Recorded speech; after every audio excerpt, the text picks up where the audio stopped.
Hey guys, it's Sarah. Today's video is going to be 5 tips that I have for avoiding impulsive beauty spending. I feel like now's a really good time for this video because a lot of us are staying home as much as possible, potentially getting a little bit bored. A lot of us are also feeling really anxious right now with everything that's going on in the world.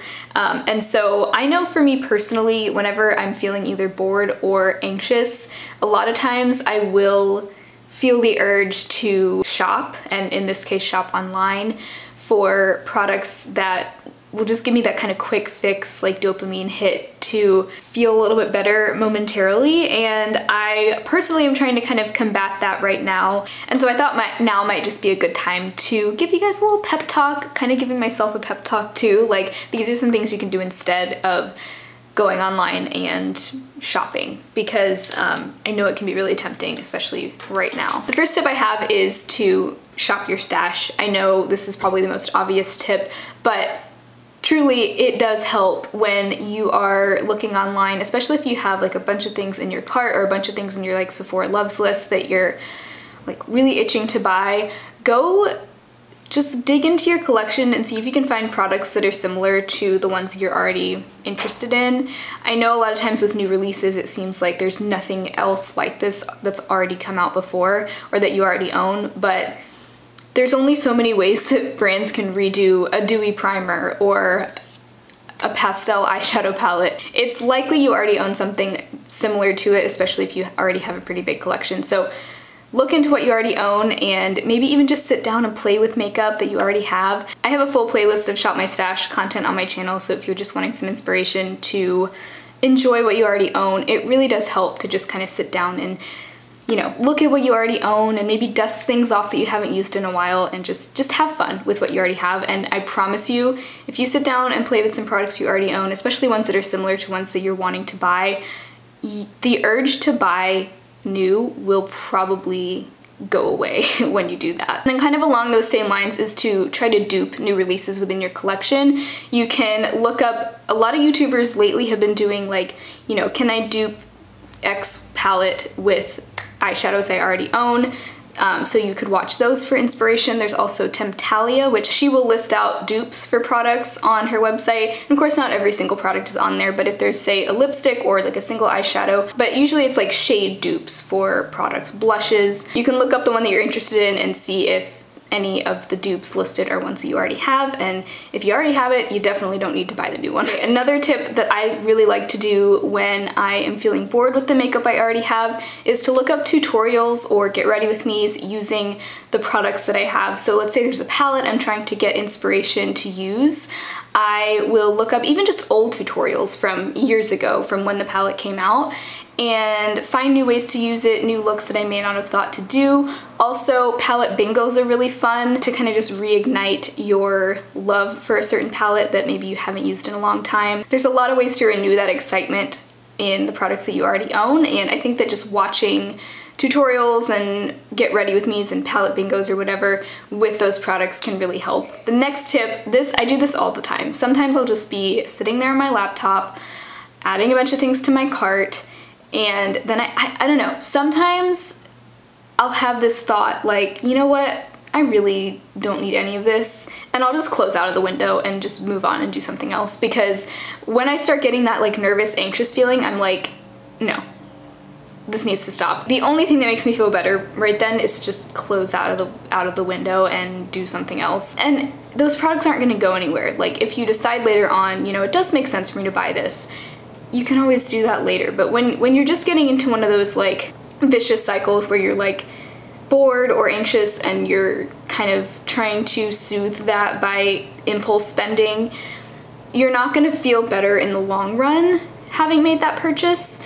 But maybe if there's one product from that later on you decide, you know, I think this would be a valuable addition to my collection, you can buy that later on. You could even go into the store later on when we're able to go into stores, swatch it, make sure you actually like it, and then buy that one thing instead of just placing like a big order right now. Especially because when you're shopping online, typically you do have to buy a certain amount in order to get free shipping. And so that just kind of encourages you to add more stuff into your cart before you know it, you've spent way too much money and it's just not worth it. So just Just close out of the window. If it's satisfying to click on products and add them to your cart, do it, but then just close out. Just close out. I promise nothing bad's gonna happen if you do that. Okay, this is a really good tip that I don't know if I heard this somewhere or if I came up with it myself. I honestly can't remember, but it's a really good tip.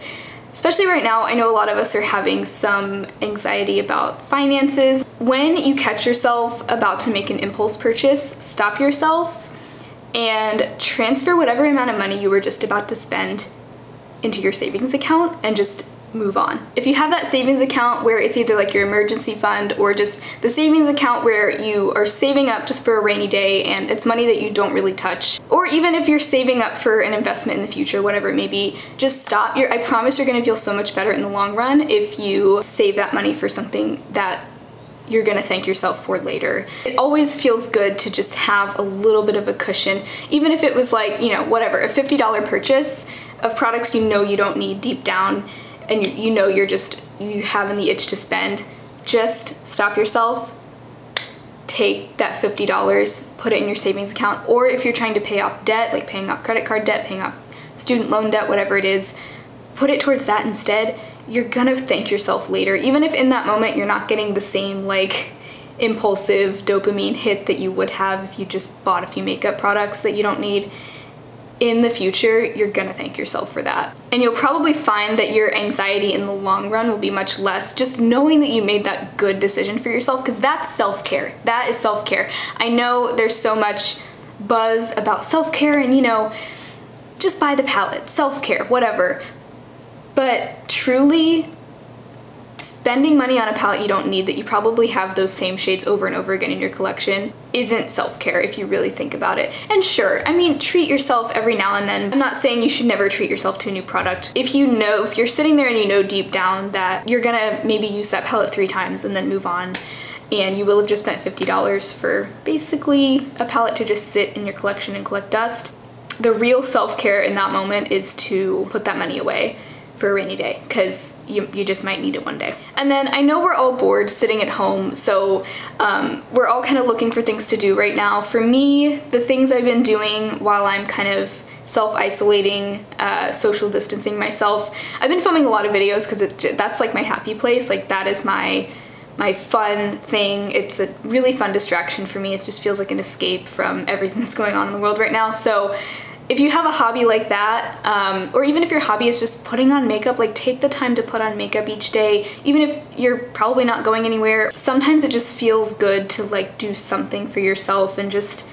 take a moment to relax and have some sense of normalcy, even if a lot of us are working from home, I know now, and you may think, oh, I don't need to put on makeup, nobody's even gonna see me today. Just do it for yourself. Things like that can just really help to ease your mind and just take your mind off of things for a little while. Another really good tip would be to declutter and organize your space. I'm not necessarily saying declutter your makeup collection unless you are needing to do that, but just clean up your space, even like clean off your makeup. You know how your makeup just gets kind of gunky? I could really just go through with like a damp cloth and kind of wipe everything down and just make it feel new again. Just decluttering, organizing your closet, anything like that can just be really relaxing and kind of clear your head a little bit. I've been doing that kind of thing a lot, just taking like 10-20 minutes to like tidy up, organize. I mean, we're all sitting at home anyway, so might as well use that time to do some like home projects that you haven't done in a while. So just throwing some ideas out there, but I hope that this was a good little like pep talk to let you know that it's totally normal to feel the urge to shop online right now during these kinds of uncertain times, and especially when we're pairing like uncertainty and anxiety with boredom, a lot of us. So it's hard not to feel the urge to shop if that's what you're used to doing. But let me know your tips down below. I'm sure this only scratches the surface. If you have any other helpful tips, let us know. I hope you guys are all doing well, maybe spending some extra time with your families. Doing real self-care right now is really important. I know this is all kind of chaotic right now and everything is really scary, but kind of like silver lining is it's sort of nice to just slow down and be at home, be with our families and our pets and just like chillin'. I know that doesn't take away from the fact that it is really stressful and scary and we don't know what's gonna happen, but I'm kind of trying to just look at the positive right now, and in some ways it is kind of nice. I wish this wasn't all happening, but in some ways there are good things to take away from it. So I will go ahead and sign off here, but I hope you have a great rest of your day, and I'll talk to you very soon in my next video.